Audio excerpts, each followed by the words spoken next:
नमस्कार, आप देख रहे हैं न्यूज प्लस 21। मैं हूं आपके साथ ललिता चक्रधारी। चले डालते हैं एक नजर दिन की प्रमुख 10 खबरों पर। यूएस में भारत को रिप्रेजेंट करेगी छत्तीसगढ़ की बेटी, दुर्ग की जूही बनी Mrs India first runner up. कहा, जमाना बदल रहा है, सोच बदलने की जरूरत है। परमवीर चक्र विजेता कैप्टन बोले, गेम चेंजर है अग्निपथ योजना, इसका सही तरीके से प्रचार जरूरी। पर शहीद या विकलांग होने वाले अग्निवीरों के परिवार को मिले पेंशन। देश में कोरोना के 12,899 नए मामले आए सामने।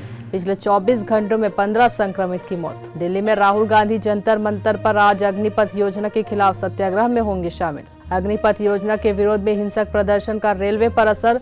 मुंबई में 18 ट्रेनें रद्द, आरपीएफ अलर्ट पर। पीएम मोदी ने सुरंग और 5 अंडरपास का किया उद्घाटन। बोले, दिल्ली एनसीआर के यात्रियों का हजारों लीटर बचेगा तेल। काबुल में गुरुद्वारे पर हमले के बाद केंद्र सरकार का बड़ा ऐलान। 100 से अधिक अफगान सिखों और हिंदुओं को ई वीजा जारी। दिल्ली, पंजाब समेत कई राज्यों में बारिश ने दिलाई गर्मी से राहत। त्रिपुरा में बाढ़ से अब बिगड़े हालात। अग्निपथ स्कीम को लेकर तेजस्वी यादव ने दागे 20 सवाल। केंद्र से पूछा, क्या ये उचित है? प्रियंका चोपड़ा ने पूरी की सिटाडेल की शूटिंग। सेट पर ड्राइव करती दिखी एक्ट्रेस। ऐसी ही जानकारी से लगातार अपडेट रहने के लिए देखते रहिए न्यूज प्लस 21, आपके हक की बात।